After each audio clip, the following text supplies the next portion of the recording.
2. Oh, I didn't even... Oh, I'm a dumbass. There we go, number 2. Okay. I'm a little late, so I just wanted to get on right now, and then I gotta make a stupid little thumbnail for this stream, and it keeps using the same old one, and then it just looks like I put in no effort, you know, and it's like, I don't know, man.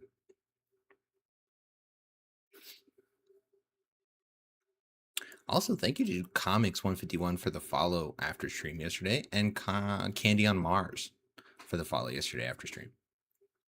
Y'all are dope. I don't know how you even found it.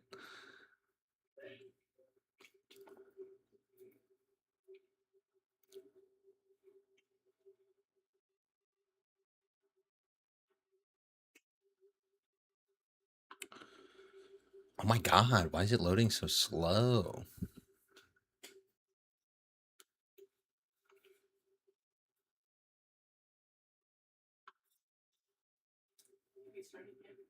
Yeah. Are you sure you fed him? Yeah, it was like 6. Because he's bothering me. You can feed him if you want. Okay, you're good.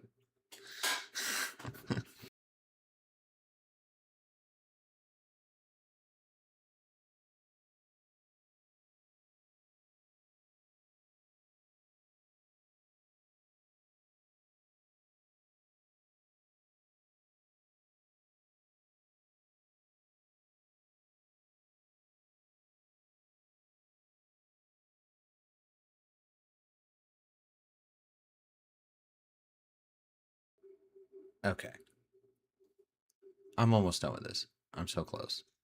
I have 5. I got 5 videos today to watch, so that is what we're doing. I don't know if that was not clear. Should have been. It's literally the same thing every time. Okay, it's done. Now I just have to put the thingy in. Oh my god, I can't do that while I'm live, can I? Yes, I can. Ha! It's gonna be worth it. And it's not even a clip from one of these videos, but that's okay. It's not gonna matter. Move this. Haha, okay. 5 videos today.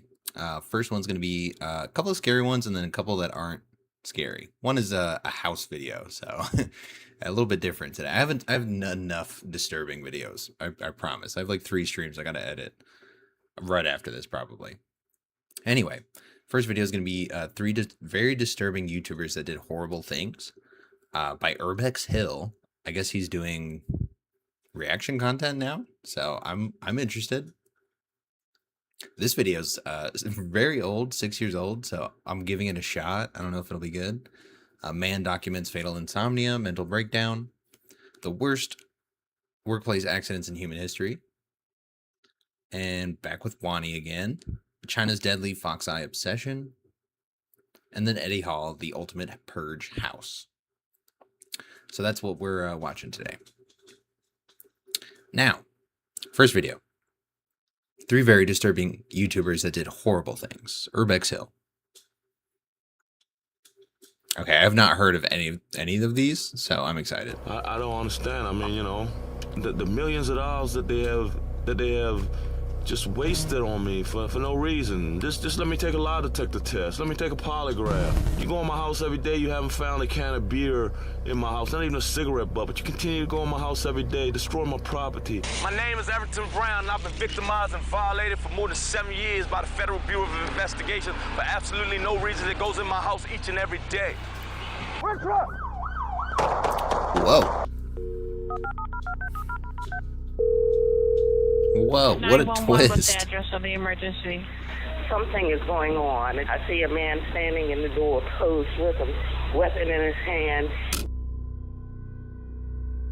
This is 56-year-old Everton Brown, who had a YouTube channel where he documented his schizophrenic delusions. Dude, right off rip, I love this. I love your setup. I mean, this is sick. I hope he does more of these.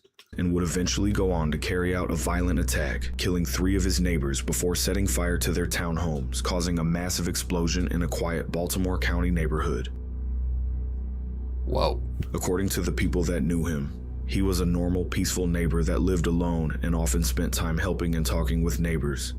But sometime during the early 2000s, his behavior changed dramatically. So you're out here because? I'm out here because I want to. Okay. All right, do you have your ID with you? Yeah, I have ID with me. The terror continues, that's what it is. Bro, she's being kind of nice, too. I was literally just going to say that. She's being kind of nice. Like, she's asking you if you have your ID. She's not just telling you to give her the ID, you know? Like, and you're acting like she's terrorizing you. Terror continues because I'm a black man. Because I'm a black man violated by the system. Here you are. Thank you. My name is Everton Brown, and I've been victimized and violated for more than 7 years by the Federal Bureau of Investigation for absolutely no reason. It goes in my house each and every day. Each and every day, goes in my vehicle each and every day. Only because I'm a black man. When a black man owns property, he's a criminal. When a white man owns property, he have worked hard, followed the rules. If you want to stand here, that's fine. You just got to park your car legally, all right? Park my car illegally? I understand how it is. It's just another way of trying to victimize another black man. Bro, he's just like race carding everything they say. You don't want me to speak out. You don't want me to speak out, so you try to suppress my voice in any way and every way you can. Constitutional representatives. Talk to my constitutional representative. Yeah. They can't do nothing for they can't they don't make the law. He started accusing the FBI, CIA, local police. It looks like he's like out there with signs. You don't want me to speak out, so you try to suppress my voice. Yeah, he has like signs. He's like promoting his story on the side of a highway or something, or a freeway. Like, that is just not, I mean, at a certain point, yeah, I guess that's illegal, you know, like where you can park and stuff. It's just not safe if you don't have like an emergency going on. Any way and every way you can. Constitutional representatives. Talk to my constitutional representative. Yeah. They can't do nothing for they don't make the law. He started accusing the FBI, CIA, local police, and eventually even his own neighbors of conspiring against him. According to neighbors, Everton was becoming increasingly hostile, suspicious, and obsessed with the belief that he was constantly being watched and targeted. Bro, he's been doing this for 4 years at least, like promoting his story. Oh my God. Because he was saying 7 years. And this is like from back then when it was 3. Has violated my home, vehicle, and manipulated my life. Please don't. But how? Residents made repeated complaints to police over the span of 20 years, but nothing was done. It's not like haven't been saying nothing. We've been saying something for 20 years. 20 years. And it was never nothing done. The online documentation of his delusions began on November 27th, 2009, when he uploaded his first YouTube video. In it, he's seen standing outside the White House with a Okay, for 2 years on this one. So yeah, he's just been doing this constantly. I mean, probably from the beginning. Megaphone, publicly calling for help from President Obama. I'm asking you, Mr. President, not to put an end to the investigation, but to stop them from coming in my home. Stop violating my home and slowly destroy my property. How? And I'm begging for your assistance, Mr. President. As time went on, Everton's mental state appeared to worsen as he began uploading. He has to think they're like listening in on him, like bugging his home or something. That's kind of insane. Videos of aircrafts in the sky at night, claiming they were U.S. government drones sent to spy on him. Is that military issue? Come on, baby. That's all military there, baby. Right, but you're blinking. Right over the Walmart sign. Right over the Walmart sign, baby. Come on. Come on, baby. Tell me that ain't taking millions and millions of America's money to do this, man. Okay, well, that's true, but they're watching you? You think they're watching you right now outside of a Walmart? To terrorize me, man. All this following, hey, it wouldn't bother me if you wasn't going in my house, in my vehicle, and just terrorizing me, man. Poking stuff when I buy this stuff out of Walmart. You gonna poke stuff in it as soon as I leave it alone. What? That's where my problem come in. You following me around is bad, but really nothing, no kind of issue that you can't get around. It's the terror. When I walk in Walmart and they already know, you already talked about me and say this and whatever you saying, because today I'm gonna pull them up. You fuckers. Look at this, man. I'm sorry. So he just thinks that everybody's out to get him, is what I'm getting here. That's just. Well, what happened to him? How did what was the spiral? Sorry, man. Look at this. I want to pause here for a second and explain just how disturbing all of this really is. You have to remember that this man went on to murder 3 of his neighbors because he believed they were a part of a conspiracy against him. And looking at these videos now, it's insane he was allowed to own a gun in the first place. They're saying there's a neighbor outside shooting. Police confirming active shooter. Police say that Brown had 2 legally registered weapons. One was confiscated by authorities a few years back, but he still did have one with him. They are looking into any encounters and calls they had regarding Mr. Brown. In 2010, Everton purchased the gun he used in the killing, and that was after he was already showing signs of severe paranoid schizophrenia. Knowing how this story ends, it's shocking seeing all the warning signs in his videos. One of the best examples comes from a video where a snowplow clears a parking space in front of his home. Rather than seeing it as... Oh, it's just on his car all the time. Like, he is inundated with this, belief of somebody watching him. Like, at that point, you're actually, manifesting it, you know? And then that's truly what you're living. Routine maintenance. He became convinced it was an FBI-coordinated effort against him. This is the front of my home before the snow came. Tell me, is this criminal? The front end loader is shoveling snow up on my sidewalk and on the front of my home, on the front of my property, on my steps. Bro, your car is chill. Your car is fine. This guy should be upset. I mean, am I getting this wrong? Is that justice? That's the FBI work. That's the FBI's justice. When an individual has been targeted for 8 years for absolutely no reason, throws a complete bucket of snow on the front of my property, on my steps, on my sidewalk, that should be criminal. Oh, you're mad about this right here. Okay. I don't know, man. I feel like that's just to have another parking spot. Which, if you didn't have a parking spot, you should be happy that they're doing that. And you would be. But in this situation, you just think it's totally bad. Should hold a penalty.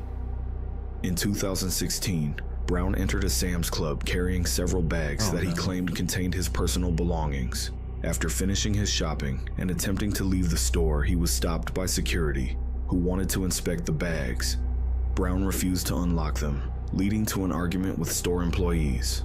As a result, he was issued a trespass notice and banned from the property. Check your bag also.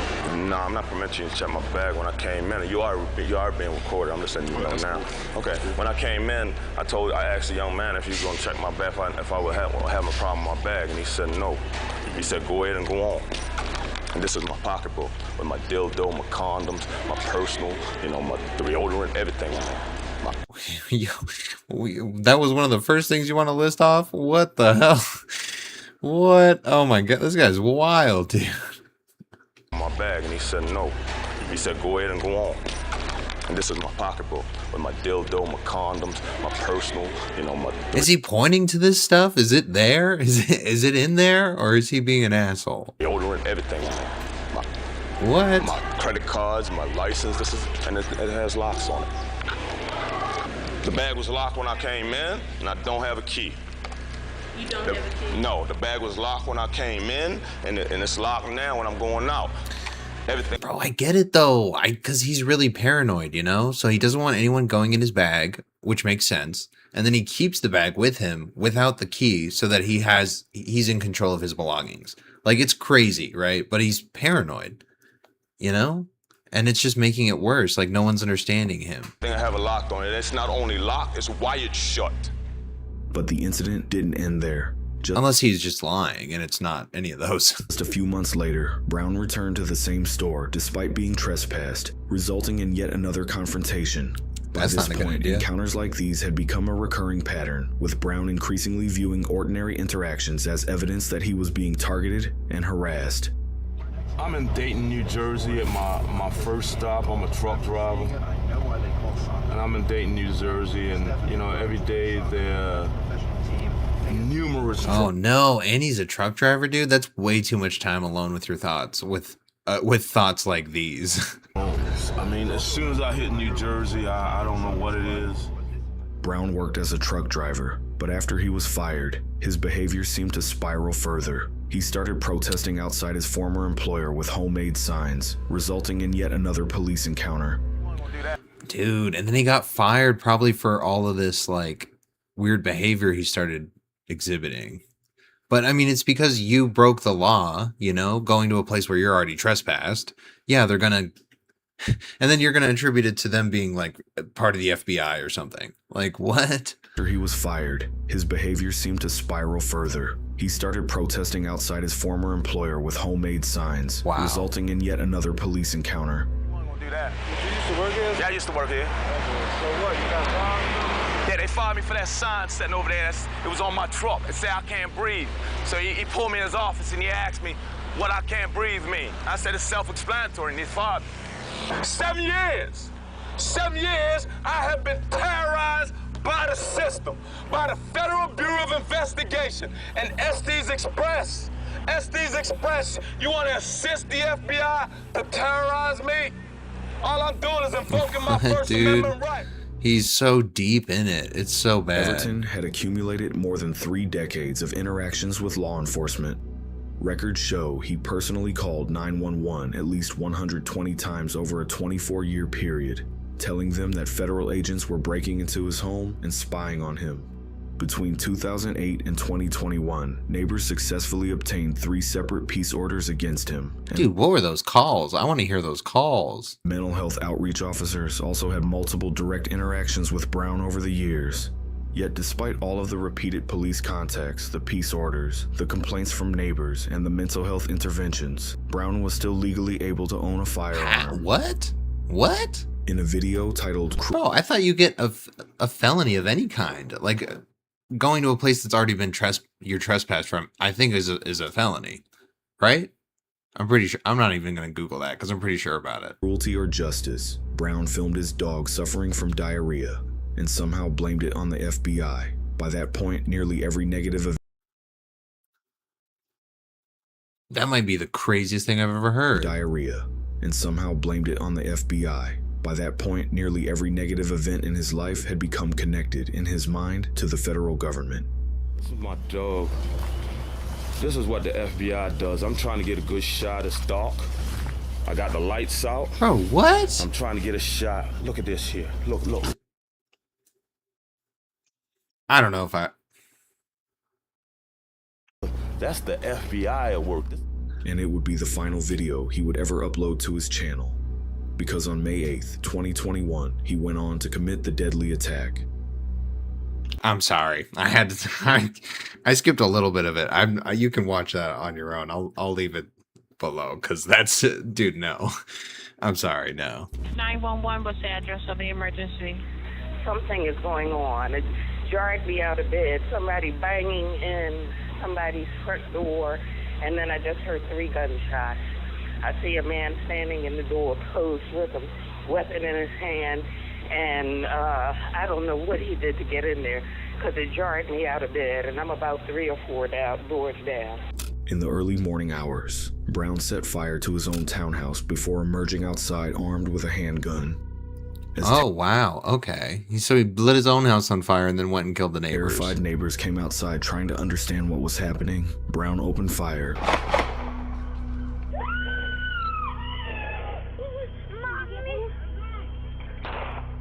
Oh my God, dude.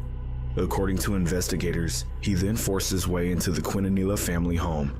That's when Ismail Quintanilla was attacked and stabbed to death by Brown. Oh my God. He then proceeded to chase his wife Sarah Quintanilla out the house and shot her multiple times, killing her in the street right outside her home. During the chaos, 24-year-old Sagar Gamir, who was a recent college graduate that had moved into the neighborhood just days earlier, attempted to help and was also shot and killed. Police arrived within minutes of the attack and immediately encountered Brown armed with a handgun. I don't know, man. I feel like that kind of goes to the police, though. I mean, dude called the police 120 times. Don't you think you maybe need to go get him some help instead of just hanging up on him and not issuing any like help to his calls? 26, shots fired, shots fired, shots fired. Drop the gun, drop the gun, drop the gun! Oh, I've seen that video because it was one tap. 26, shots fired, subject down. 10-4, shots fired, subject down. Okay, I only saw the first shot. Maureen Kelly's. One subject down. Maureen He's still got Kelly. the gun, he's still got the gun! He's still got the... Oh wow.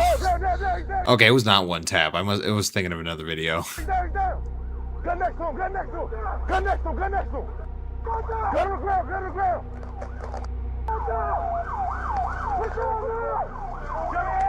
Come here! Come here! Oh, that's the guy he killed. Come here!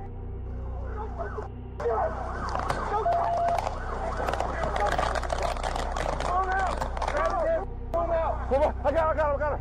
Watch him. Yo, it's insane that they still handcuff dead bodies. Hold on.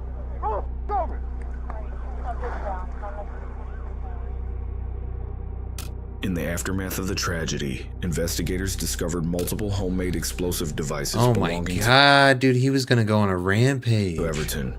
He was critically wounded in the shootout with police and died in an ambulance while being transported to the hospital, bringing this disturbing case to an end. Now, all that's left are the unsettling videos he uploaded to his YouTube channel, where it will forever stay on the dark side of YouTube. And whatever you saying, because today I'm gonna pull them up. Fuckers. Wow, dude, that's crazy. I've never heard of that case. That was really insane. And a great way to cover it, dude. Okay, Bex, you beautiful person. In this episode, I'm showing you how to make a 3D layered shadow box with the help of a Cricut cutting machine. So let's get crafty. Hey, I'm Michael. This is Mr. Crafty Pants, and Oh no, that guy did something? Oh. Mr. Crafty Pants, dude? This is 39-year-old Michael David Booth, who ran a popular YouTube channel called Mr. Crafty Pants, which reached nearly 600,000 subscribers at its peak. Over the years, he uploaded hundreds of videos teaching viewers how to complete a wide range of arts and craft projects. From DIY birthday cards and custom t-shirts to felt animals and holiday decorations, the channel focused on family-friendly tutorials designed to make crafting fun and accessible. The channel grew rapidly, with new videos appearing on a regular basis. No, I was going to say, it seems like it was actually doing pretty good. I don't really like these thumbnails, but the other ones were good. And nothing about the content appeared unusual. In fact, it was the kind of channel many parents felt comfortable letting their children watch for hours. I freaking love this, y'all. Like, it's so freaking good. Again, there was nothing quite like this on the market. Like, check this out. Like, all the glitter plus that pearlescent, like, electric HTV in the middle. It's too good. Like, it's just... He lived in a quiet, family-filled neighborhood in Kentucky. God, what did he do? The kind of place where neighbors knew each other and children played outside. To the people around him, Michael Booth appeared completely ordinary. Neighbors described him as friendly, polite, and unassuming. There was, however, one detail that a few neighbors would later remember. Michael had a Halloween sign in his yard that read, "I smell children," which everyone assumed was just a harmless joke for the trick-or-treaters. But in October 2025, Michael David Booth's life and the trust many families had placed in him would change dramatically. Dude, why is that always the case with like young catered kids content where they're like getting into that? Like, what the dude? How does that, like, what changes there? Booth's life and the trust many families had placed in him would change dramatically. The investigation began 2 months earlier, in August 2025, when authorities received a report regarding a Kik messaging account that had allegedly been sharing illegal files. Investigators traced the account. Is Kik a thing anymore? Because wait, Yeah, Kick Messenger is not a thing anymore. I don't think. Account that had allegedly been sharing illegal. I don't know. I have no idea. It just sounds like super old Files. Investigators traced the account and the associated IP address. According to authorities, both led to Michael David Booth. On October 22, 2025, police executed a search of Booth's home in Kentucky. During that search, investigators reported finding 6 illegal files on his computer. 3 of those files depicted children under the age of 12. Dude. I mean, yeah, I get it. That's the story, you know? He's just a creep. Children had been distributed at least 12 times, while the files involving older minors had been distributed at least 15 times. Yeah, exactly. I mean, he's going to get enough of a sentence, though. I feel like they go way too light on these guys sometimes. As a result, Michael David Booth was charged with 29 felony counts related to the possession and distribution of CSAM. At the time of reporting, Booth remained in custody at the Louisville Metro Department of Corrections. Court records show that if he were to post the $100,000 cash bond, he would be subject to strict $100,000 cash bond? Do they is it normally just cash? Holy shit, dude! How are people getting bonded out of jail? I don't even understand that. I don't get how a bail bonds company is like a business model, which is why I don't think they are around anymore. I don't see those billboards like I used to. Strict release conditions, including home incarceration. Man, that sounded really, really old. That was a really bad sentence to say. Total ban on internet and social media use, and 0 contact with minors.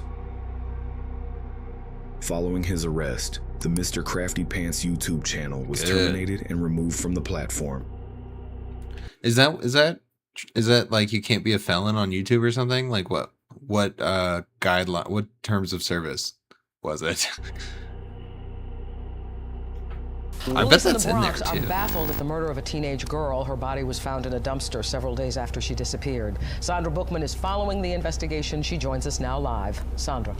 Dude, I feel like TV reporters don't hit the same anymore. Like, this is good. I would still watch this type of shit, you know? If they're like, back to you, Keisha, or whatever, like I'd be super into it. I feel like now it's super like corporate and boring and like, I don't know, for everyone, which makes it for no one. That young girl has been identified as 13-year-old. Jupiter Joe's tries to incorporate all different types of astronomy outreach. So when you have kids... This is Joseph Martinez, known online as Jupiter Joe, who ran a YouTube channel where he demonstrated basic astronomy and recorded public telescope sessions in New York City. Dude, did we just hear about this or something? Maybe it's one of the videos or something. I think we just heard about this. I didn't hear like a lot, so I'm really interested.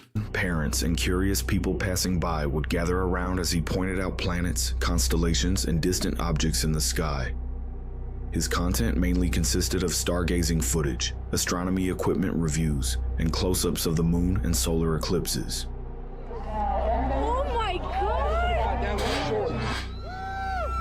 Also, if you're using a telescope, guys might want to make sure that you have proper filtration on your telescope. If you want something like that. Martinez always appeared. Wow. I've never been all that into telescopes, you know, just because, like, I don't know. I feel like it loses the spice after like a week, and then you're just like either really into space or you're not. Friendly and enthusiastic when teaching astronomy, earning a reputation as a community educator who wanted to share his passion with others. On his website, he wrote about when he was a child, he dreamed of exploring space and learning everything he could about the solar system, and his mission, he said, was to inspire fellow New Yorkers, especially children, to take an interest in science and astronomy. Why especially children? For years, parents brought their children to his sidewalk events, and the public trusted him, unaware that maybe it's like a YouTube, his demographics kid, so he just caters to kids in that sense. That would be normal, but it's clear why he chose that, because he's probably a creep too. Behind his friendly persona, he was hiding a very dark secret.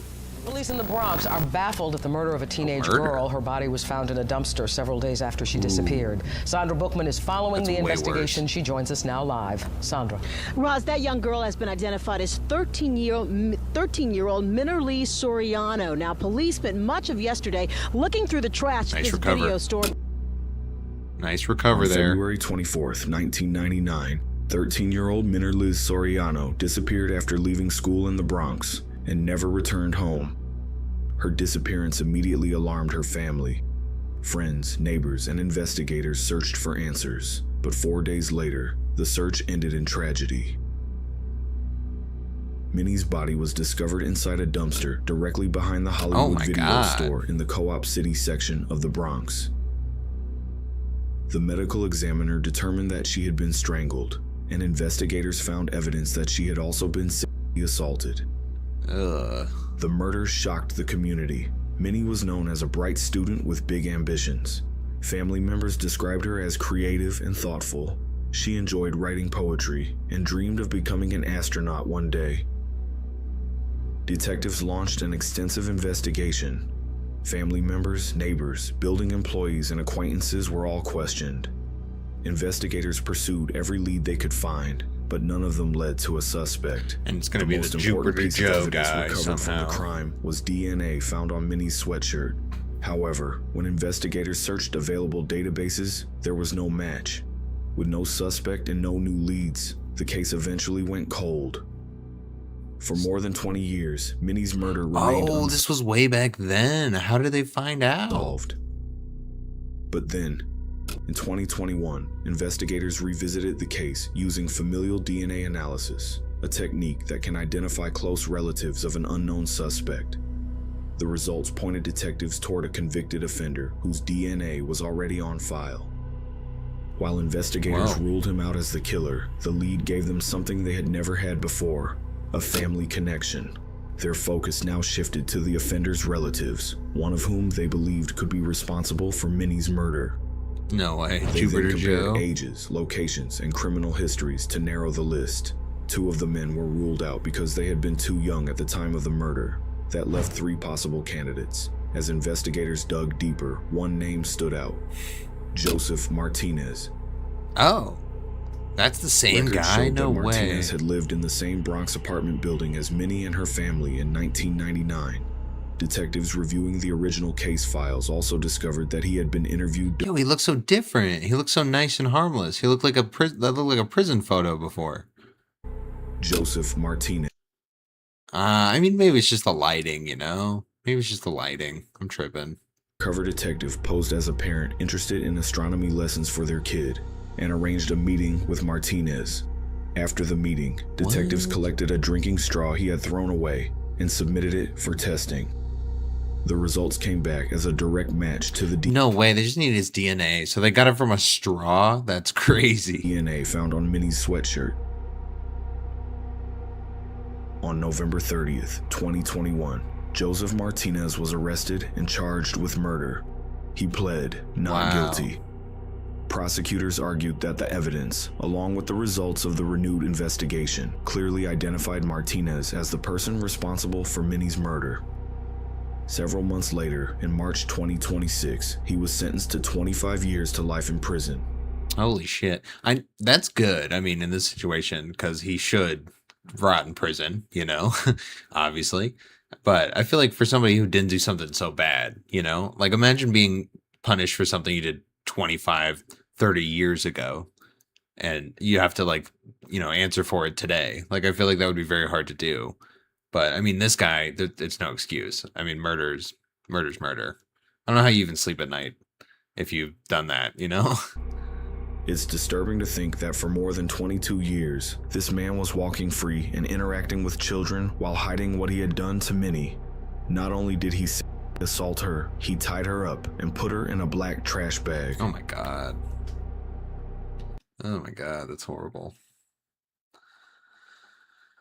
Wow. That was fantastic. I definitely subbed and liked on this one, so good job, Urbex. I will be watching whatever you put out next. And then the next one. I need to go pee. I need to prioritize that more. I'm doing a terrible job of it. Give me like a minute.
Right. I ran. So you're welcome. Next video. Ugh. Man documents fatal insomnia mental breakdown. Yeah, 6 years ago, a little doubtful, so we'll see how it is.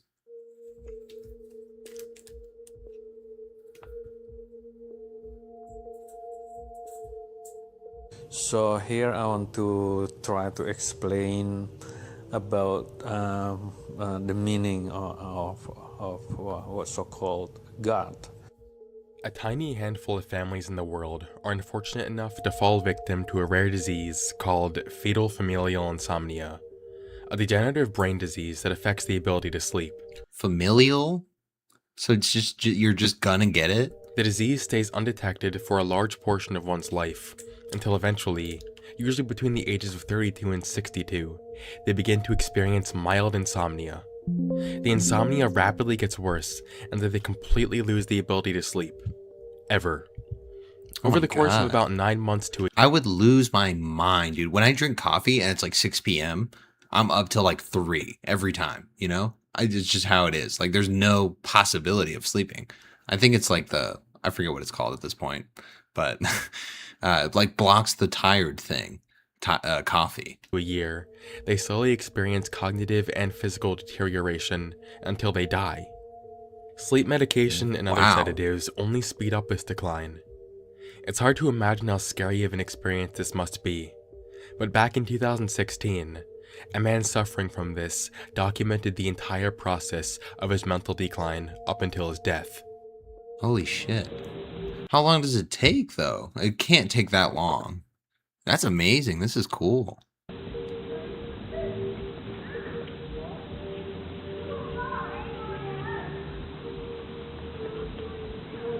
Ricard Siagen started uploading videos to YouTube in 2013. Initially, they were nothing out of the ordinary. Whoa. Most of his videos... Yeah, that's sick. I respect people who can... Ooh, and tattoo or henna. ...was centered around the art he was working on. They would show tattoos he was doing for people, as well as his extensive sketchbook. It was clear that his life revolved around two things: his art and his son. That's In sick. January of 2016, his videos started taking on a very different tone. He uploaded a video titled, Che Fatal Insomnia Neurotoxin-Induced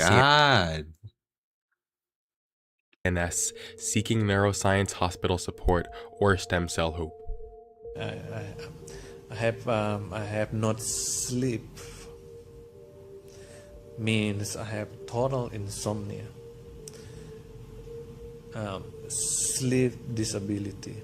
Can they not like give you a drug though that will force you to sleep? Right now it's already 4 months. No way. No way. How would you feel? Like, what would wouldn't you get tired? In this video, he says it has been 4 months since he slept, and he runs us through the entire story.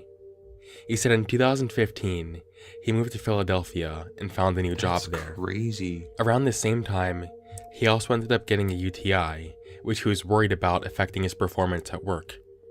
Because he didn't have insurance, he spoke to his boss about the situation. Damn.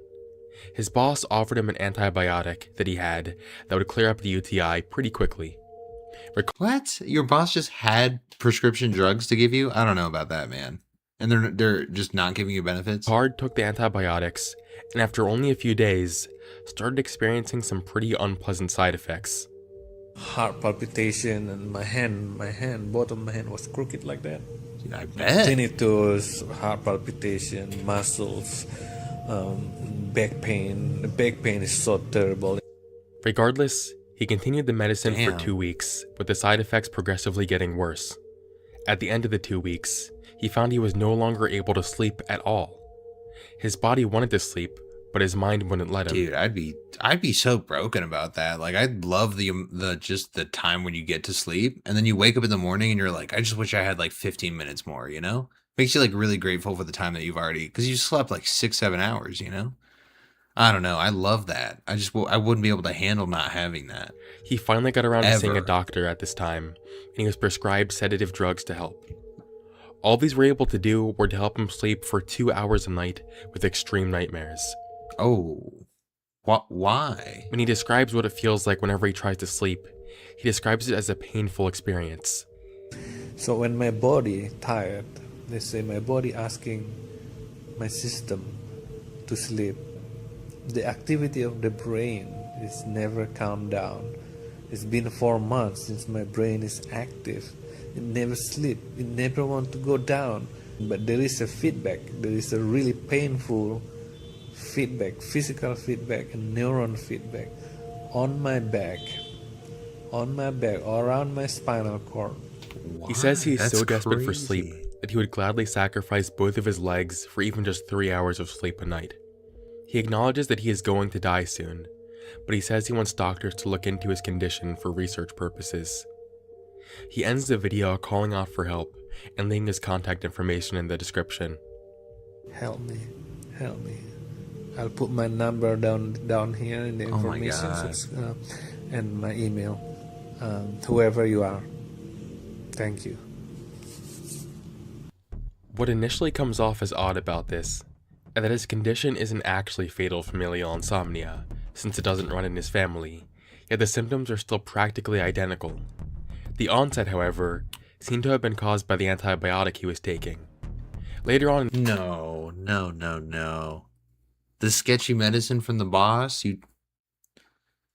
Holy shit. In his videos... I would be so upset. I don't know how I would, like, continue, you know? I feel like I'd be so mentally, like, destroyed. We get more useful information about this. Throughout the course of his videos, he demonstrates the physical toll this condition has taken on his body. At first, he reports an awful burning sensation in his spine, as well as losing the ability to walk very well, and the sedatives he is taking are slowly becoming less effective. Later on, he goes to show how he starts shaking, and the dead skin cells on his face resulting from his cells dying. The most noticeable effect we can see through these videos, however, is the cognitive decline. The first becomes apparent in his video titled Conspiracy Theory Fact, where he goes on rambling about the nature of conspiracy theories, but most of what he's saying really doesn't make any sense. Conspiracy theory has never been a theory. It's a practice. So the word that created by the system or the sentence then become conspiracy theory is itself, it's a conspiracy to make people think that it is a theory. In later videos, he shows us exactly what happens every... Okay, yeah, that was just rambling about pretty much nothing. It's a theory, but it's a fact. They just say that they say it's a theory, so you're not thinking it's not a theory. Like, that was just so roundabout. Every time he attempts to sleep.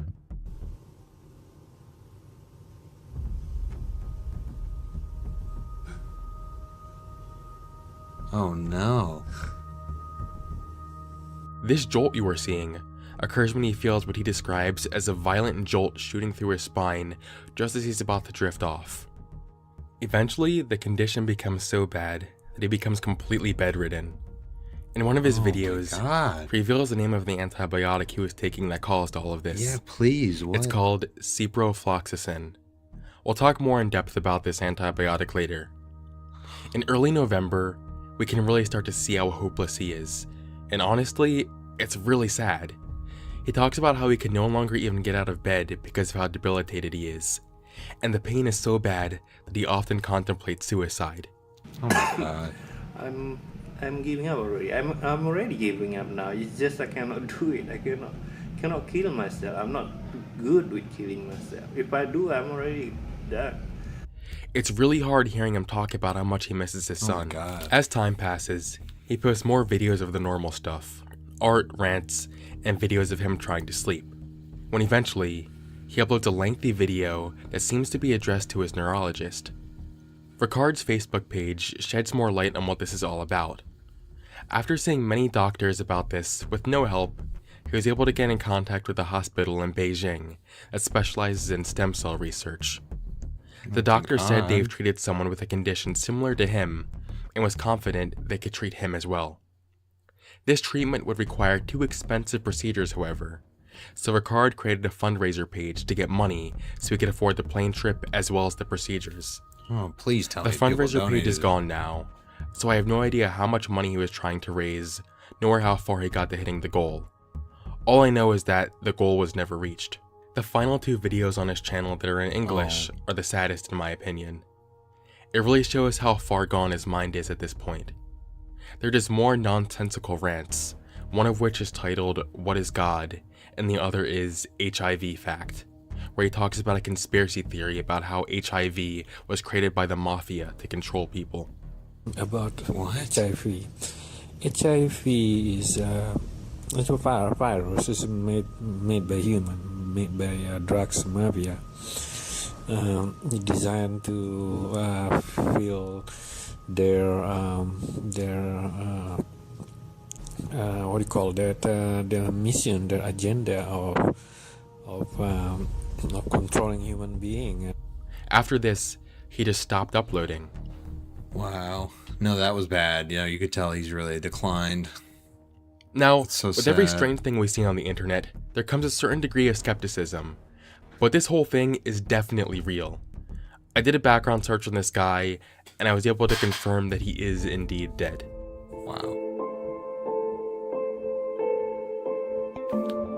One of the most puzzling things about this specific case is how his condition seemed to be entirely caused by an antibiotic that he was taking. I was really skeptical about this at first, but upon further research, the reality behind this is eerie. Ricard says that he was taking an antibiotic called ciprofloxacin before his symptoms began. Ciprofloxacin is under a class of antibiotics called fluoroquinolones, which are typically used to treat things like respiratory infections and UTIs. Bro, that stuff is so interesting, but when you title it like that, like nobody can get into that. You know what I mean? Like it doesn't make you interested in like biology and chemistry because it's also complicated. But I don't know. Maybe that's just which me. are typically used to treat things like respiratory infections and UTIs. What's alarming, however, is that for over a decade now, the FDA has been issuing warnings about these antibiotics, cautioning that they can cause permanent nerve damage and peripheral neuropathy. More on that later. Because of the risk involved with these drugs, they are really only supposed to be used as an absolute last resort. Many people feel that doctors prescribe these way too freely, and for that reason, a lot of people experience very horrible side effects completely unnecessarily. I wish it would explain like scientifically like what happened in his body that made that happen. Floxed. One notable case of this was a man named Mateo Rojas, who was prescribed ciprofloxacin in 2017 to treat a UTI. Shortly after taking this, he started suffering from severe tendinitis. It got so bad that he actually experienced his tendons rupturing multiple times, which landed him in a wheelchair. The side effects only got worse, causing him to experience psychosis, extreme memory loss, and even blindness. To this day... No, but nobody should take that. It doesn't even matter. Like, I feel like the infection would be not as bad as these side effects. Is still dealing with all of this. It practically ruined his life. Rojas is only one of the many people experiencing permanent side effects from this class of antibiotics. More than 60,000 people have complained to the FDA about experiencing similar side effects. All these people say they were never properly informed of the risks when they were prescribed it, and if they knew, they'd have never taken it in the first place. It's unbelievable this stuff hasn't been banned yet. I believe that what Ricard was experiencing was peripheral neuropathy caused by the ciprofloxacin. Peripheral neuropathy is damage to the nerves that send information from the brain and spinal cord to the rest of the body. Okay. Symptoms of this usually begin rapidly within a few days of starting ciprofloxacin, which is exactly what Ricard reported. And the specific starting symptoms he reported are also very similar, including numbness, tingling, and burning in the spine. We all know how awful it feels to miss even a single night of sleep. Dude, I mean, I've had like minimal back pain, you know, I couldn't imagine what like actual like chronic back pain, neuropathic back pain. I don't know, dude. That would be horrible. Like I couldn't even imagine that, let alone on top of that, not sleeping for 4 months, you know, it's just all too much. That's probably one of the saddest things one of the saddest stories I've ever heard for sure. I don't know if Scare Theater makes content anymore, actually. Oh, no, they do. Oh, okay. Well, sort of. They've been taking a lot of breaks. Maybe I'll watch more of that. I don't know. I'll sub just to see what comes up, you know. All right, no, that was actually a really great video. I was a little iffy on it. And this background, dude, I wish I had like a virtual video wall that just had this playing all day. Like, I love it. I love that visual. All right. That actually might be a good warm up for this one. I think this one's going to be kind of intense. I've watched like the first 10 seconds and it starts right into it. So let me get some water because I'm actually dying. I'm talking like a lot. All right, 1 second.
All right. Next video.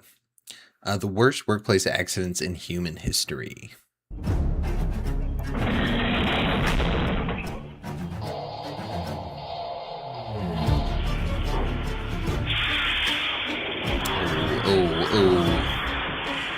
Ooh, these ones hit different because I feel like this is like a contractor type work, you know, where you're kind of like the one who's messed up over this. I was frightened too. Your muscles start to contract, trying to force you to open your mouth to breathe, and you're fighting against that.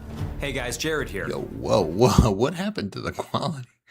What happened? Can we do a little bit? Okay. Getting a new job can feel like a new chapter in your life, but in some cases, it can also be the last. Whether it's due to a lack of training, improper safety protocols, or a company's negligence, some workplaces are prone to serious accidents. Today we'll be looking at some of the worst workplace accidents in human history. Oh shit. Warning, viewer discretion is strongly advised. And our deepest condolences go out to the families and friends of the victims featured in today's video. Dude, this whole setup is sick. This whole setup's cool. And it's clearly not AI, which is nice nowadays. And our deepest condolences go out to the families and friends of the victims featured in today's video. What mistake left 5 divers trapped in an underwater oil pipe? How did a teen get engulfed in a silo? And why did a bread company's greed cost the lives of 2 employees? The mouse hole. 41-year-old Gordon Moffat, a husband and father of 2, had... Dude, I was going to say, I think we've actually heard about this, but I think he does it different. Looks like he animates years of experience working on oil rigs.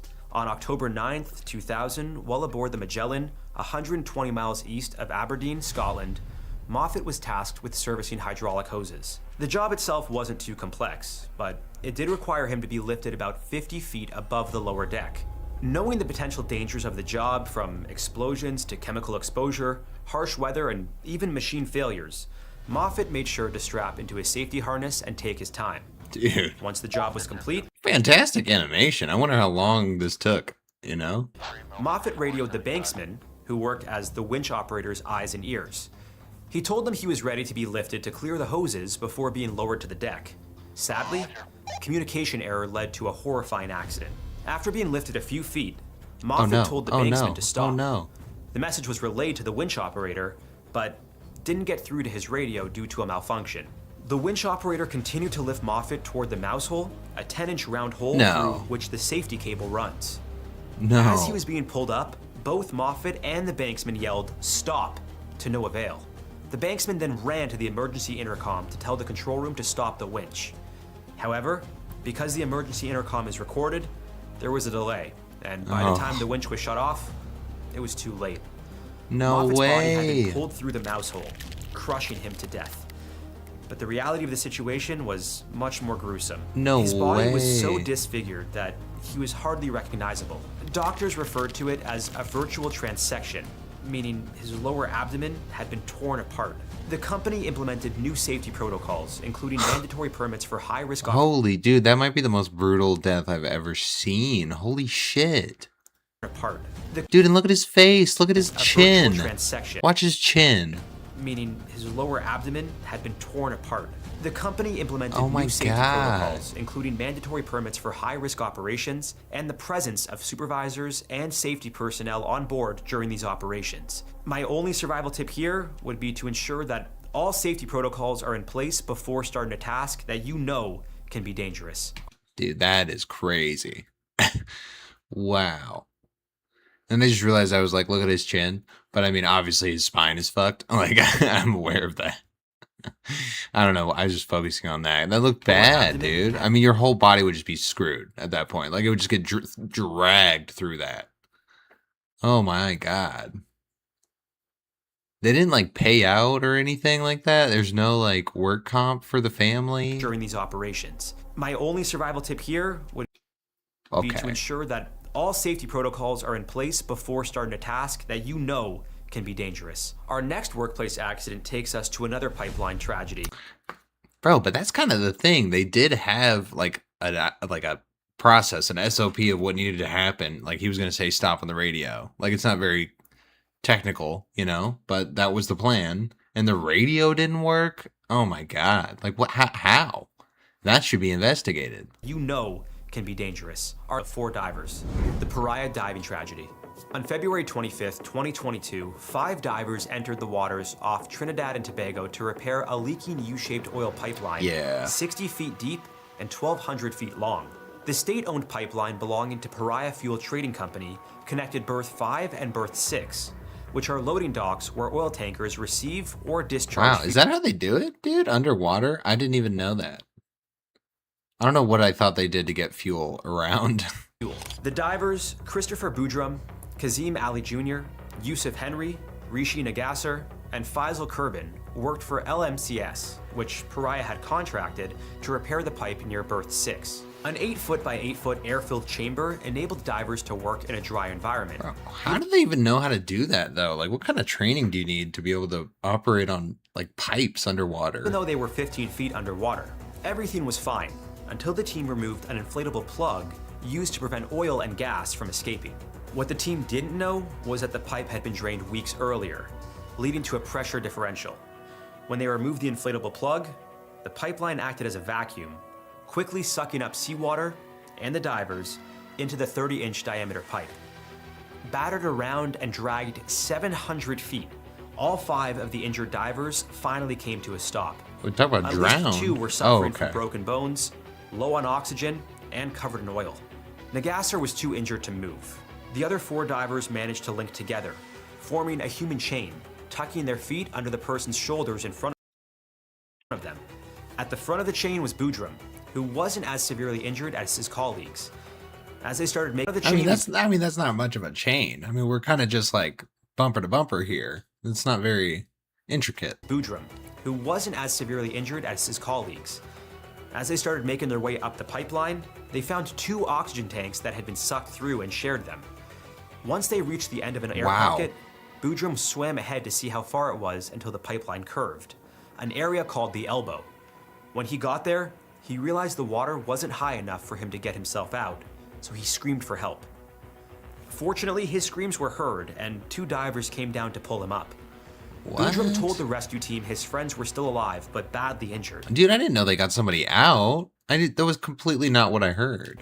Volunteer divers were ready to attempt a rescue, but the company in charge stopped them, citing safety concerns. LMCS stated that it was prevented from conducting such a rescue in the pipeline by Pariah, notwithstanding that LMCS had divers and equipment available to conduct the rescue. After assessing the situation, how can you make that statement? I mean, that should be illegal. I mean, you're kind of choosing murder. The Coast Guard decided the rescue mission was too risky, but the volunteer divers attempted to enter the pipe anyway. They were stopped by armed guards who claimed that Pariah had stated that no one else was allowed in. Pariah then decided to try using cameras to see where the men were stuck. At this point, they had been trapped for 9 hours. Despite Pariah telling the families of the men that they were doing everything they could to rescue them, it was only a matter of time before things would turn grim, and they'd die due to a lack of oxygen. Desperate to be saved, bro, but they're not going to save them is the problem. Like, had stated that no one else was allowed in. Pariah then decided to try using cameras to see where the men were stuck. At this point, they had been trapped for 9 hours. Despite Pariah telling the families of they're just going to run out of oxygen at that point. The men that they were doing everything they could to rescue them, it was only a matter of time before things would turn grim, and they'd die due to a lack of oxygen. Desperate to be saved, the trapped divers continued to bang on the pipes, alerting any potential rescue divers that they were still alive. Sadly, help was never going to come. A press conference was held 48 hours after the incident. How can they decide? And Pariah announced publicly that the operation had turned into a recovery mission. The 4 divers' bodies were recovered over the next few days, with an autopsy revealing one of the men may have lived for up to 39 hours before passing. This is another situation where negligence led to the untimely death of experienced workers. Had the team known that the pipeline was empty, they likely would have approached the dude, again, it's just a communication error. Like, it's a stupid communication error. Like, how did nobody tell them? Task differently. Working in the ocean isn't the only place where accidents like these can happen. Our next story killed more than 100 workers due to, you guessed it, negligence. The Val. I mean, does anybody get, like, put away for that, though? Like, literally 4 people died. I don't know, dude. That's so depressing. Reef's mining disaster. On May 10th, 1995, miners were chipping away inside the Val Reefs mine in Orkney, South Africa. Known for its gold resources, the mine was one of the country's most precious at the time. In 1994, it yielded more than 155,000. I would love to see what the inside of a South African mine looks like. I mean, that just sounds sick. Pounds of the mineral, worth $845 million. With dozens of levels and hundreds of miles of tunnels, this place was like an underground maze.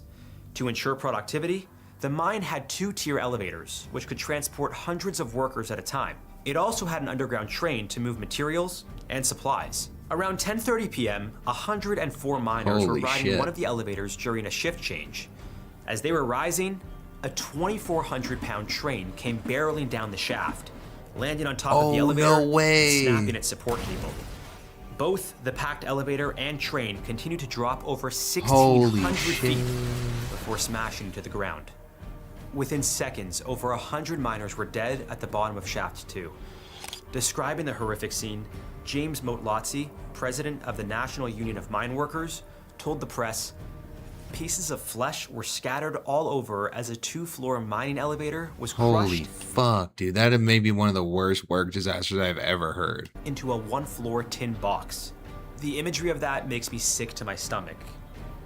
But it gets worse. Due to the extreme heat of the mine, the bodies quickly started to decompose, making some of the victims unrecognizable. Over the course of 2 days, just over half of the bodies were recovered.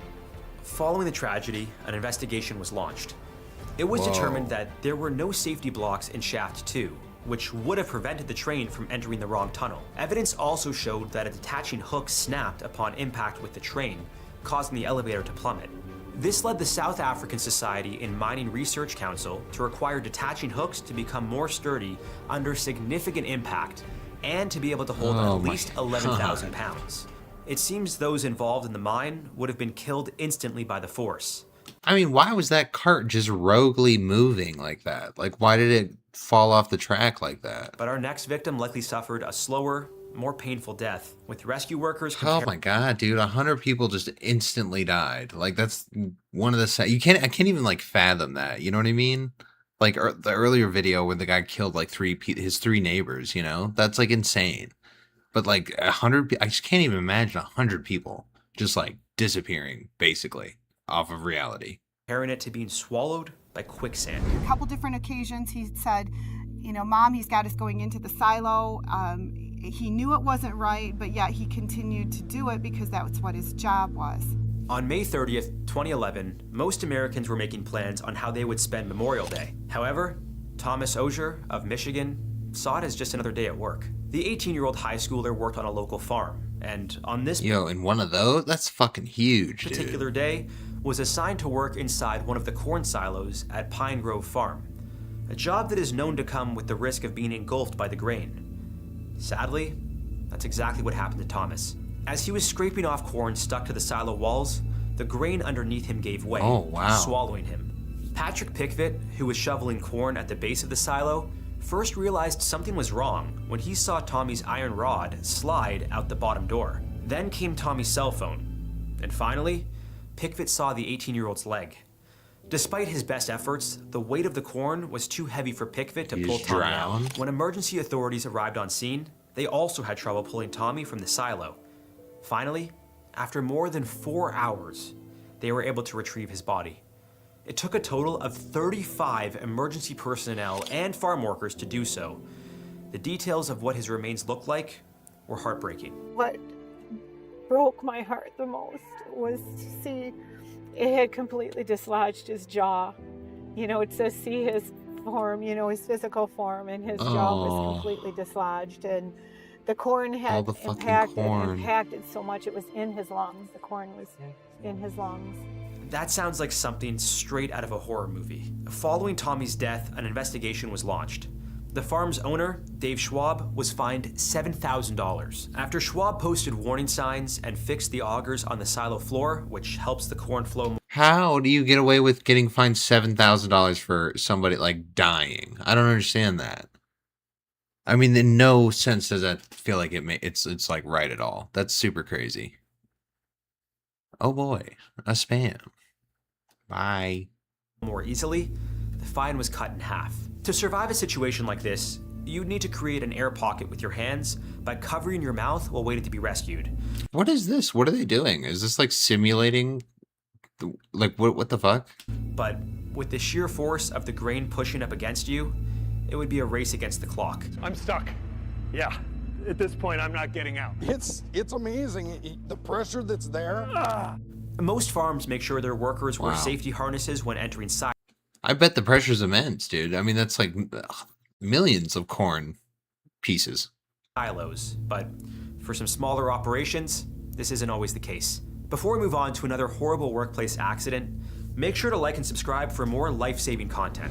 Authorities say 17-year-old Isaiah Beddox of Copley died yesterday after he was pulled into a commercial wood chipper in North Whitehall. On August 9th, 2022, Isaiah Beddox and a friend were working together at a summer job for a tree cutting company in Lehigh County, Pennsylvania.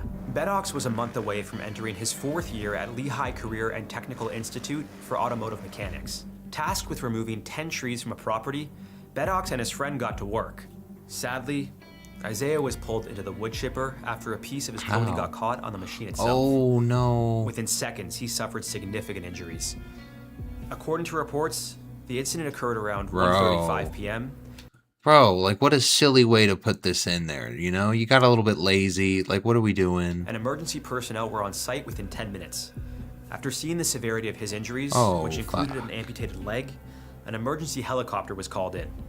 While waiting to be airlifted to the hospital, Isaiah was drifting in and out of consciousness. Sadly, he was officially pronounced dead at 2:55 p.m. His death was ruled accidental. Ben Kirkpatrick, one of the EMS workers on the scene, explained, Dude, this animation is insane. Look at that shit. Like, this looks like a video game. What the fuck? How? Has it gotten that good? That was the most gruesome call I've ever run. Surviving an accident with machinery is situational, but in any case, you should always turn the machine off immediately. If your hand or foot gets caught, don't try to pull it out because this can do more harm than good, especially he probably bled out and lost consciousness from that. If you're bleeding profusely. Call emergency services and, if possible, apply a tourniquet to stop the bleeding. Oof. Isaiah's death was an unfortunate tragedy. Our next workplace accident also involves machinery, but this one could have easily been prevented. Baked alive in a bread oven. On May 18th, 1998, 47-year-old David Mays and... Okay, I thought this was going to be the Walmart one. Dude, that one was sad too. She got like locked in the Walmart like freezer or boiler or something like that. I forgot. 44-year-old Ian Erickson, both engineers, were expecting to repair a belt inside a bread oven at the Fresha Bakeries factory in Leicester, England. The grid on the oven's conveyor belt had dislodged and fallen to the bottom. The two men were asked to climb inside and reposition it. Is there not a better way to open it? I think you see where I'm going with this one. When operating, the belt reached 500 degrees and took 17 minutes to pass through the oven. Given the incredible heat, the workers knew they needed to let the oven cool off before entering, and were under the impression it had been off for some time before they crawled in. Sadly, they were wrong. Wait, they assumed? Workers knew they needed to let the oven cool off before entering, and were under the impression it had been off for some time before they crawled in. Dude, I feel like you gotta wait like a day, like a half a day for a commercial oven to cool down and so you can climb in it. Sadly, they were wrong. Within 5 minutes, the men were screaming into their walkie-talkies that the oven was too hot. With no way of reversing the conveyor belt, Mays and Erickson were forced to endure agonizing pain being burnt alive while the belt made its way through the oven over the course of 17 minutes. Erickson was pulled out of the other side of the oven by factory workers and died in front of their eyes.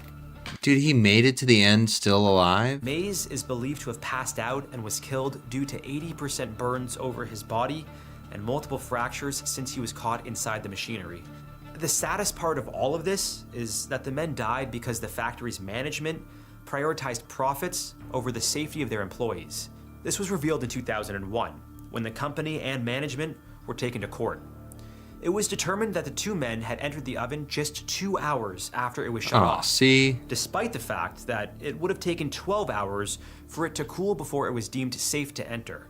Using fans to cool the outside of the oven, the men believed it was okay to enter, as the temperature showed 104 degrees. Bro, you thought that was okay? You're gonna be in there in a tight space with another dude. Like, it's gonna be hot.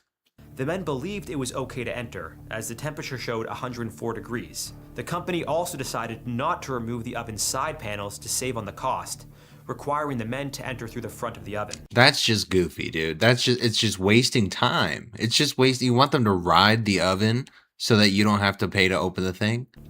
Our last workplace accident may be the most gruesome of all. The Russian lathe accident. In November 2020, a man working in a factory in Russia died while operating an industrial lathe.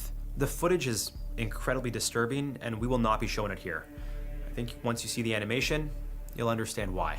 Oh, good. Okay. For those unaware, a lathe is a versatile machine used in many industries. Its function is to shape materials, including wood, metal, and plastic. It does so by spinning these materials at an incredibly high speed while grinding and pressing them against a cutting tool. The details of what happened in this situation are unclear, but based on video evidence, a worker got too close to the machine and was pulled in. Within seconds, pieces of the man started flying all over the place. By the time another employee was able to activate the emergency shutoff, it was far too late. The victim was completely dismembered, with bone and flesh scattered across the machine and factory floor.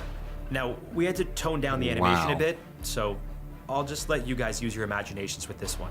Unfortunately, I don't have a practical survival tip to offer here, aside from exercising extreme caution when working with such dangerous machinery. If the machine had safety barriers around it, such as fencing, then the chances of this happening would have been significantly reduced. Proper training should also be required to ensure workers know how to operate and respond in the event of an emergency. But even then, it seems like nothing could have been done to save this man. I mean, that's just a really bad way to go, dude. Sad reality of many of these stories is that with proper training and protocols, many of the victims could still be around today. Exactly, dude. It's just, like you said before, it's just negligence. It's just people not giving a shit because you get comfortable in the daily grind of reality, and then you just stop giving a shit. And you may not even know, you know, it's maybe not even on purpose. But anyway. Ugh. Man, that was depressing. These were all kind of depressing, dude. The insomnia one really got me. That one was really like, that one was hard. Okay. Next one's gonna be Wani, China's deadliest fox eye obsession. You have nice eyes. S-tier compliment, by the way. But you think your eyes might be a little bit too small? Well, worry no more. I'm here to help. Let me just open that up for you. Just like that. Is that enough? Nope, you want it bigger? Okay, there we go. Much better. Bright and natural. Just keep in mind that you won't be able to close your eyes when you sleep. You'll also be crying non-stop, even... Nah, that's just terrifying. That's them fully clothed. Like, that's terrifying. Just keep in mind that you won't be able I would think you're having a seizure or something. Like, I'd wake you up every time. to close your eyes when you sleep. You'll also be crying non-stop, even when you're not sad. What started as the double eyelid trend across Asia has recently just evolved into its own extreme version by Chinese influencers. At first, many influencers just wanted their eyes to look a little bit more attractive, but as you start digging deeper into this entire rabbit hole of the big eyes, small face aesthetic, we end up with the so-called fox eye look, which is this very creepy and exaggerated look where your eyes are stretched so far beyond your eyelids that it looks like you could see into my future. They also say it's as easy as getting a new haircut. Dude, I don't know, dude. That's so bad. You look like unhealthy. Like they look like they're not your eyes. You know? They look like they're like transplanted. Very creepy and exaggerated look where your eyes are... How are her like pupils so big though? Like the iris, you know? Holy, like that's huge. It's bigger than my eyeball. Are stretched so far beyond your eyelids that it looks like you could see into my future. They also say it's as easy as getting a new haircut, except it's for your eyes. Now, this all started with one of the most common cosmetic procedures in Asia, the double eyelid surgery. And it's so common to a point where parents literally give it to their children as graduation gifts, either after high school or sometimes even before high school. It essentially makes your eyes bigger and more attractive, which has been proven to help reward you in future job opportunities and relationships. I mean, at first you had people experimenting creating double eyelids with like safer methods. Things like double eyelid tape, which were temporary, and it helped you create a fold and a crease that can easily be removed, you know, no surgery needed. Oh. But of course, so they want that? That can easily be removed. Why? Why do you want that? It makes your eyes look more pretty, I guess? I don't know if that'd be like universal. You know, no surgery needed. But of course, the tape would just sometimes fall off, so people resort to using glue, just hoping that it would stay on throughout the day. Now, the reason double eyelids are so popular is because it creates a visible crease right above your eye. The crease makes the eyes appear more larger, more Oh, shit. No, actually it does. It looks like their whole eyeball is different, though. Am I tripping? That's crazy. Okay, no, that's probably worth it then, if it's really doing that. fine and just more prominent. And over the years, the big eyes look has been heavily associated with attractiveness throughout all of East Asia beauty culture. I mean, some parents even had the great idea of literally trying to modify their newborns to have double eyelids. Let me just stick that on you. Don't worry, you'll thank your mom later. Hopefully you grow up with big eyes. And many celebrities had already undergone the double eyelid surgery, so that wasn't the secret. So it started evolving slowly. Because regular double eyelids weren't enough, people wanted something bigger, something sharper, something that'll make you stand out. And that obsession created the fox eye surgery. This takes double eyelids to a whole nother level because it looks like... Oh, the bottom and the top then. So you're just like tightening the whole thing or creating a crease on both? You reverse engineered being Asian. On Douyin, you can see countless of these before and after videos of people getting these massive deep creases cut into their eyelids and then angling the outer corners up so the eye has a fox-like shape. Many people get mesmerized by these transformations and then start believing that their own natural eye shape should look like that. Now you can tell it gives a really creepy look to it because once Dude, it's like, it feels like kind of like an anime thing though or something. Like you shouldn't normally look like this, you know? I feel like you're gonna, I don't know. It's just, you're gonna, I don't know. I just don't think that's like every day kind of a thing. Like as a cosplay thing or something, I think it's really cool. But to do a whole surgery... Many people get mesmerized by these transformations and then start believing... I don't know, man. People can do what they want. I really wouldn't give a shit. I'm not gonna like hate on somebody for having any kind of work done, to be honest. Their own natural eye shape should look like that. Now you can tell it gives a really creepy look to it because once the crease is pushed far beyond a natural width, the eyes start to look more like a lifeless doll's eyes, kind of glued onto a real face. Whoa, was that real? Hold up. That was scary. That one was just straight scary. This one was not that bad. Start to look more like a lifeless doll's eyes, kind of glued. That one, dude. That one's terrifying. That doesn't look like a real person. Onto a real face. There's also the other side to it, which is getting aesthetic eye bags, which are also exaggerated to where you end up with these puffy sausage eyes. Now there's two Why? Why would anyone want that?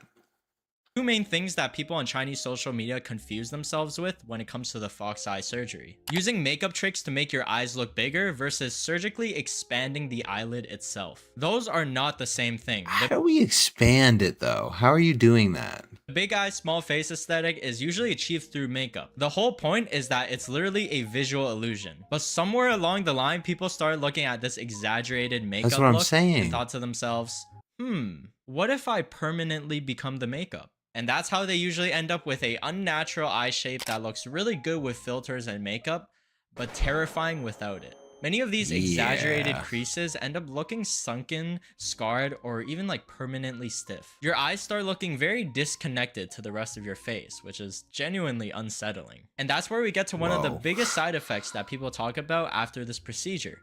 The infamous meat strip. Ew, meat? That's a terrible name. Not that kind of meat strip.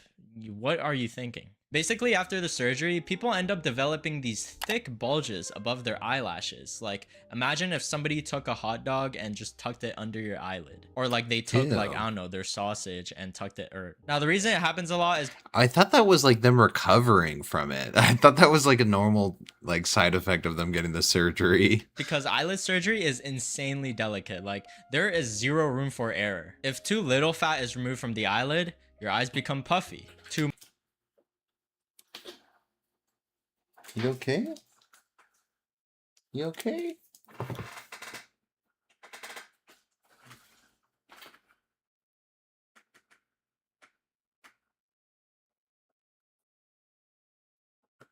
Just throwing up?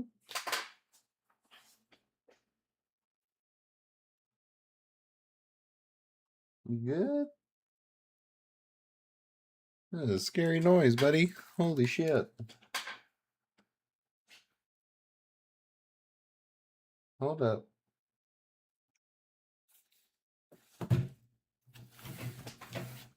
Hold up. Give me a second.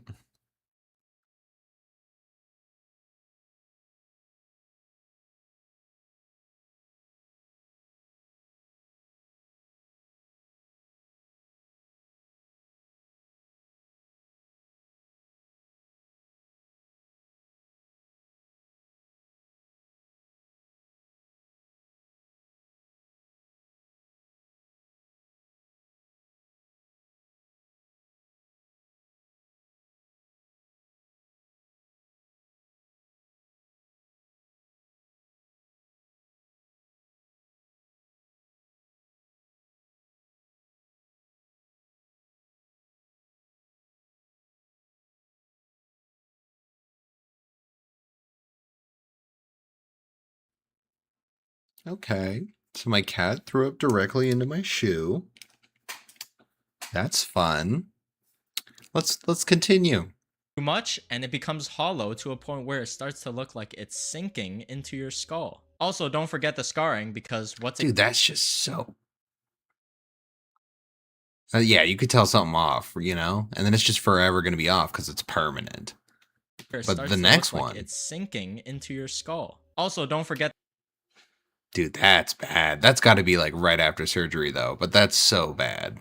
The scarring because what's a transformation without battle scars? 双眼皮做完，我就感觉自己完全换了一个人，我感觉整张脸都换了。从南昌过来，因为自身眼泡比较。你喜欢自然一点的，还是夸张一点的？还是想要小皮扇。小平扇哈，喜欢上扬一点的眼睛，对吧？7.5毫米是他喜欢双眼皮的宽度，双眼尾的位置让他有一点微微上扬的感觉，适当的把内眼角打开一点啊。现在院长已经给我画完线了，请你期待一下吧。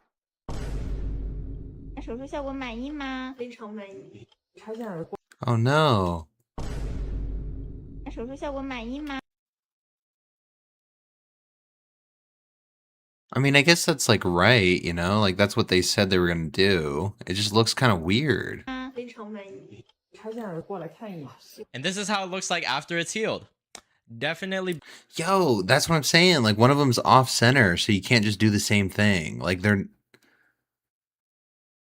Or are they just fucked? Did they just botch this? I can't tell, dude. It's off, though. You know it's off. Big enough now. Now, what's really crazy is how normalized double eyelids have become, because we've gone to a point where even those that are naturally born with double eyelids are thinking that double is not enough. So what? You get triple eyelids? Yeah, so this woman came home from her double eyelid surgery one day and ended up with 3 eyelids. It's as if your eyelids just got a double chin. She said that when she looked in the mirror, her eyelids were red, swollen, and folded into 3 layers. She also couldn't open her eyes even if she tried to force them open with her hands. So this is exactly what happens when you're not satisfied with double. Bro, eye surgery and skin around your eye surgery, I feel like it's just too much. Like, kind of leave that alone. Like, I understand, like, wrinkles and shit, you know? Like, kind of stay basic with it, no? You end up with triple. Listen, Father's Day is coming up, so it might finally be time to upgrade you and your old man's wallet game. Okay, a sponsor. Sorry, Wani. Are basically working with templates. They usually cut beyond the eyelid to create a bigger fold, assuming that holy dude, maybe after a week or 2 it'll, you know, heal back together and look natural. Sounds reasonable in theory, except everybody has different eyes no matter how you look at it. Many factors come into play, such as your eye shape, the amount of fat around your eyes, I mean even straight up your skull, since the bones affect I mean just the shape. You can't have the same eyes on everyone's face. It's just not gonna, like fox eyes on everybody's face is not gonna look good. But dude, I can't get over this lady, dude. Where'd she go? Thank you, Exter, for working with templates. They usually cut beyond the eyelid to create a bigger fold, assuming this girl, dude, that looks like a freaking like a horror movie situation. Like, what are you doing? Why did they tape your whole face? Are you doing work on your whole face? That's just too much, man. From watering. The clinic kept delaying and deflecting responsibility, so eventually Wang Li entered into legal action, and the unlicensed practitioner was sentenced to 6 months in detention and would be deported afterwards. Wang was also supposed to receive compensation for this. However, because she exposed the clinic online, she breached the contract that she had signed. Which not the NDA. Pretty much made her return almost all of the compensation that she'd got. 400,000 yuan? How much is that? 400k yuan to USD. $60,000. I guess that's pretty good. You know, giving that up is pretty. That's gotta hurt. That she had signed, which pretty much made her return almost all of the compensation that she'd got, which is honestly just so stupid. It's like getting hit by a bus and then being charged for damaging the bus. Like, it's actually insane. Now, it's also easy to assume that a repair surgery is a quick fix, but many qualified doctors just completely stay away from this. This is mainly because fox eye surgery is often irreversible, so once the tissue is removed and once the skin is cut, they can't be replaced.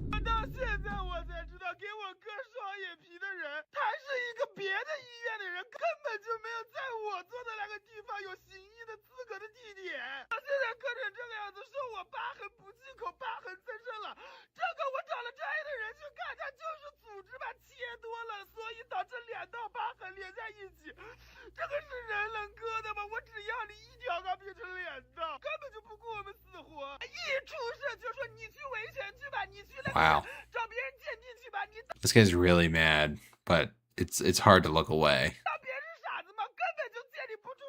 And the scary part is that every attempt to fix a previous surgery usually needs another surgery to fix what was fixed. It's literally a domino effect. Like, you need to fix the fix. That's why many surgeons stay away from eyelids at all, because even a tiny little mistake can completely change the way your face looks to other people. There's actually this massive influencer who... That was too... You could tell right away something's off. That's why many surgeons stay away from eyelids at all, because even a tiny little mistake can completely change the way your face...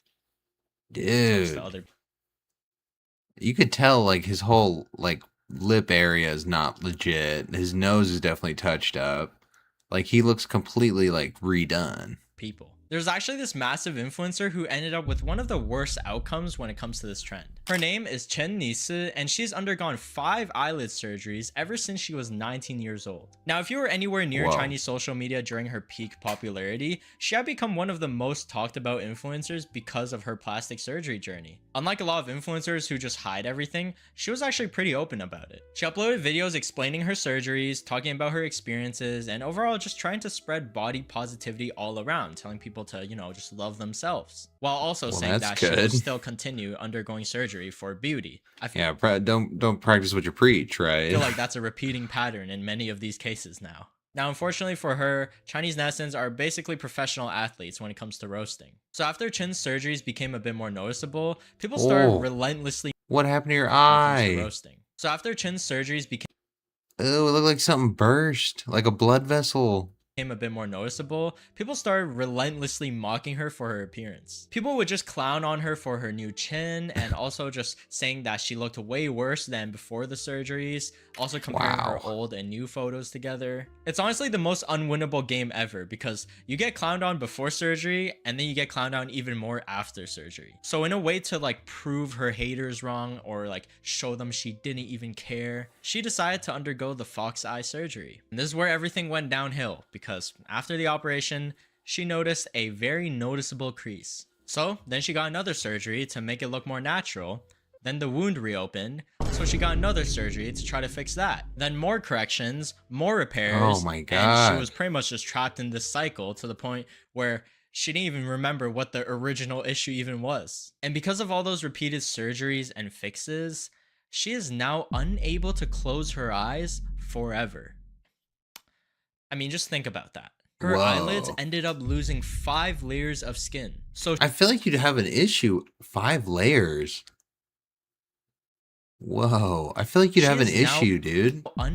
Like your eyes would dry out so often. Like you wouldn't be able to sleep properly. Like you're going against the way that humans have evolved. Able to close her eyes forever. I mean, just think about that. That's her insane. eyelids ended up losing 5 layers of skin. So she now has to use eye drops every couple of minutes. I told you. Because she can't blink. Yeah, sorry, we don't offer warranty for that. If you end up losing basic human functions during the process, all best to you. And what's even weirder about all of this is that the clinic she supposedly went to was actually connected to one of these illegal beauty salons that opened up in Taiwan. Because just last year, Taiwanese media uncovered this Douyin influencer named Miss Chen who turned her shop into a makeshift surgery clinic. Yeah, she pretty much saw these videos on Douyin and tried to recreate it herself, but with her fans. Now, apparently she saw all these fox eye transformations and double eyelid surgeries that were blowing up on Douyin and Xiaohongshu. She saw people getting views and making money, so she decided, yeah, I'll give that a try as an influencer. I mean, of course, influencers watch these transformation videos all day. Obviously, they'd be more experienced than actual doctors. You'd be wasting your potential if you didn't try it out. I mean, I've been making videos on these trends for so long. Do you guys trust me with your eyes? Now, Ms. Chen had around 380,000 followers at the time, and inside her DIY clinic disguised as a salon, she began offering extreme double eyelid surgeries using the fox eye template. This was catered to all her fans who swore loyalty to her. Oh my God, dude, that's so gross. That's so bad. I feel like you wouldn't be able to blink anymore. At that point. And dude, it's just a paragraph of just like loathing. They came out with these failed fox eye procedures that left them with not so pleasant looks. Authorities later discovered that she had recruited 2 migrant workers to help perform these procedures, and none of them were licensed doctors. And yet her fans and their families were paying about 16,000 yuan for these experiment operations. This included fox eye surgeries using thread lifting. Innovation, I guess. Honestly, at this point, Douyin and Xiaohongshu or Red Note has genuinely convinced people to trust follower counts more than medical degrees. Eventually, authorities raided the salon, and I mean, what they found was insane. I mean, scalpels, laser equipment, sutures, basically an entire underground surgery setup, but for a salon. Ms. Chen later admitted to everything, and even manipulating her before and after posts on social media. She secured the bag of $20,000, and the district court sentenced her to 9 months in prison. Dude, that was the last one that he covered too. All the photos were actually just fake, and the one lady that she used the photo of like caught her and then everyone found out. Dude, why is it all the same? Literally anybody with money can open up a salon, open a Douyin account, start posting stolen before and after videos, and pretty much just start having clients come in as they're training. This whole fox eye aesthetic is just so dystopian because you're essentially just trading your natural face for a makeup face. That's the irony. People undergo permanent surgery, yet still have to rely on makeup to gaslight themselves that it's the only way to look good. So honestly, unless you want to sleep with your eyes open, which would be pretty cool. Yeah, dude, that's actually scary. I feel like I'm gonna have nightmares about that shit. Dude, that was a solid video. I really like that one. His are always good, so I love his videos. And then the last video of the stream is gonna be the ultimate purge house. Don't come to my house. Eddie Hall the Beast. So I think this is gonna be fun. I love house videos, obviously, licensed realtor. But you know, let's see. Hey guys, welcome back to the channel. Now, a while back, I had some bother outside my property and I ended up chasing away a load of stalkers away from my house. Check this out. Twist your fucking head off! All of you, get off! You rip your head off! Now, not only do I get the odd stalker lingering around. I feel like he probably just does this at that point for like fun though, like to be the big guy. Like he's really leaning into that. I've had people enter the property and literally try to fight me on more than one occasion. People constantly pestering the property and the family, trying to get to me for various reasons. And you know what? It is. Oh, and then he's just like showing his address right now. Like that's so hard. Mostly innocent stuff like wanting pictures, wanting autographs, or just to meet me and shake my hand. There has been way too many occasions where people just don't. What kind of a dog is that? That thing's huge, dude. He's massive. Understand the word no, and it's got to the point where intervention is needed on more than a few occasions. And not too long ago, somebody I kind of just want to see the house. Decided it was a good idea to climb over my fence at night time. Now, luckily for me, I've got a fully trained attack dog that knows when someone's up to no good. Unfortunately for him, I would not like to see what his arm looked like after that. Oh. So I've decided to up my security. Now we have the best CCTV system money can buy. These are 8K definition cameras all around the property, 30 of them in total. And they are monitored 24/7 by a team in London. On top of that, I have a steel spike fence around the entire perimeter. It's got barbed wire on top, and I've just planted conifers every half a meter. So over time, that's going to create a really nice privacy barrier and another physical barrier to get through. Wow. And let's not forget Mr. Wolf, my fully trained attack dog that prowls the grounds 24/7. I've also got Easter Island heads all over the property, and they've got built-in lasers. So if anyone steps on, they're going to get scorched to death by a load of lasers. Okay. I mean, so far this is kind of insane though. Like I know the lasers aren't real, but I mean this is kind of wild. This is a great start. That's obviously a joke. Now that's just the outside of the house. Then there's the actual house itself. It's got ballistic grade windows all around the property. It's got high grade security shutters. Dude, I think I want a purge house, dude. This is all I think about when I have a house. Like I get lockdown mode. Like I've always wanted that. I think it was in like Smart House from like the 90s. Never mind. Never mind. Ignore that I said that. Come down and cover all the first initial points into the house. Now, I guess this is all great until you get into the stats of what percentage of break-ins happen through different places and parts of the house. Around 30% of break-ins happen through windows and openings. So it's fair to say I've got that pretty covered with the shutters and the ballistic grade glass. And that leaves around 70% of break. Bro, and ballistic grade glass. You know how expensive that would be to do your entire house? Just putting normal windows in your house is like terribly expensive. Break-ins coming through a door of some sort. And honestly, that is quite shocking. But when you actually think about it, it's an easy entrance point. And also, when you've got TVs and PlayStations under your arms, it's an easy exit point as well. So it kind of makes sense. But there's a problem. So I guess when you look at everything I've done, the cameras, the fences, the ballistic windows, the shutters, it doesn't really matter as you're only as strong as your weakest link. Let's go and have a look. It's a stupid, crazy door. It's like 5 feet of steel. Is the front door. Now this is just a standard composite door, which I proved in a previous video. It only took me 25 seconds to get through. Check this out. Oh. So this leaves me with a major concern and worry for my kids that reside here. I am hardly ever here, and I work so hard to provide for them. I spend all this money and employ all these people to look after the property, when essentially someone could just get through it all in 25 seconds. So if you remember from a previous video of the world's strongest man versus the world's strongest door, which I just showed you a glimpse of, you will see I work with a door company called Latham Steel Doors, who I know... Yeah, I was going to add, that's what I guessed, a steel door, a 5-inch steel door. ...leaps into the residential door industry since then. Now, for clarity, in the last video, Latham's created a door so good, I literally could not get through it with all the tools and all the strength in the world. It was that tough, I ended up breaking the actual brickwork around the door and actually ripping the whole frame out rather than going that is thick. To the door itself. It's like a safe door. To Latham's. Now, the problem being, and the reason I didn't have a door on the back of that video, is nobody wants a big, horrible steel door on the front of your house. So I rang the owner up and I asked him to make me something that's not only secure, i.e. lasts more than 25 seconds to get through, but also looks good and matches the grand look of the house. Now, I made that call a couple of weeks ago. Okay, dude, I want to see the door. I feel like we keep talking about other things, and I want to see the door right now. Okay, so this, wow. Okay, so what's the difference from this from the old composite door? So my door in my house at the minute is just like the typical composite door, just like plastic, bits of metal in there.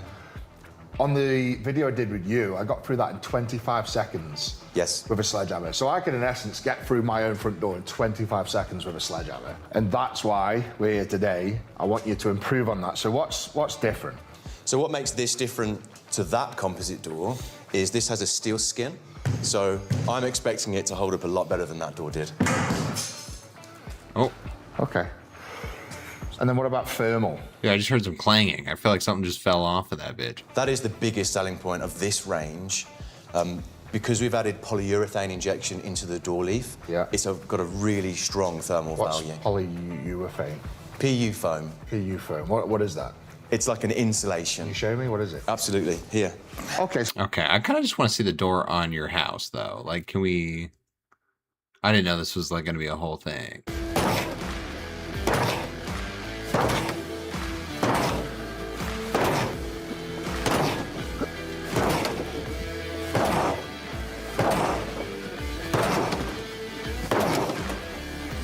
I mean, he's getting there. Okay. Time. 37 seconds. 37, fuck, it felt way longer than that. Fuck my life. Okay, in terms of has it passed? No. No. So what's failed here? I think the frame failed a little. Dude, is that what he's just like doing now as like a life goal, is just to find the most impenetrable door? Okay, there's a lot of like tank content and then more door content.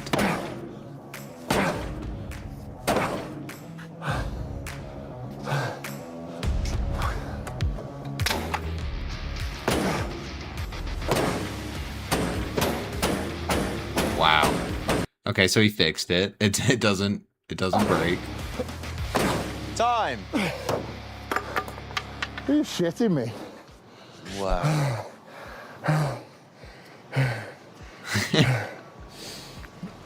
That was quite a sprint. Dude. That's done a good job, hasn't it? Yeah.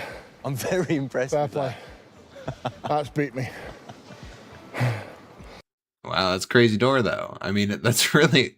All we talked about is the doors, the windows, the gate, the trees, and the dog. That was it. It's always better to have a key on the inside.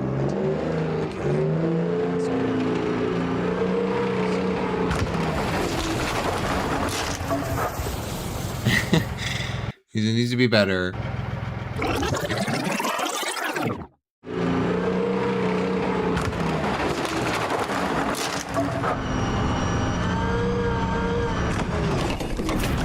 So he wants it to withstand a tank.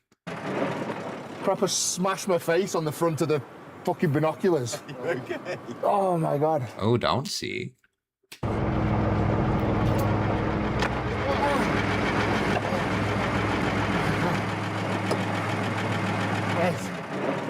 Proper Oh, didn't see it. Okay. smash my face on the front of the fucking binoculars. Okay. Oh my God. Yeah, that was great. All right. No, it's a good idea. I think he's not showing like the inside of his And house. probably tank proof. They made a door that looks absolutely beautiful, and that's the direction I gave them. Create me a door that is going to let me sleep better at night, knowing my family is protected, but also looks nice. And they've That's kind of amazing, though. Not gonna lie, I've actually loved this. We didn't see a single room inside of his house, but this has been a really great house tour. So that's kind of fantastic. All right, and then that's the last video that I had. So that's gonna be it for this stream. I hope you guys enjoyed watching. I enjoyed streaming. For anyone who sees the VOD, I guess. That's fair though. I streamed really late, and that was not the plan. So sorry about that. I'm gonna get my stream schedule soon. I keep saying that, but I will. I promise. And then I'll see you guys. I'm not gonna be live tomorrow. I don't know about the rest of the days for now, but it might be 2 or 3 days before I go live again. I'll just see how my schedule goes. So either way, thank you guys, and good night.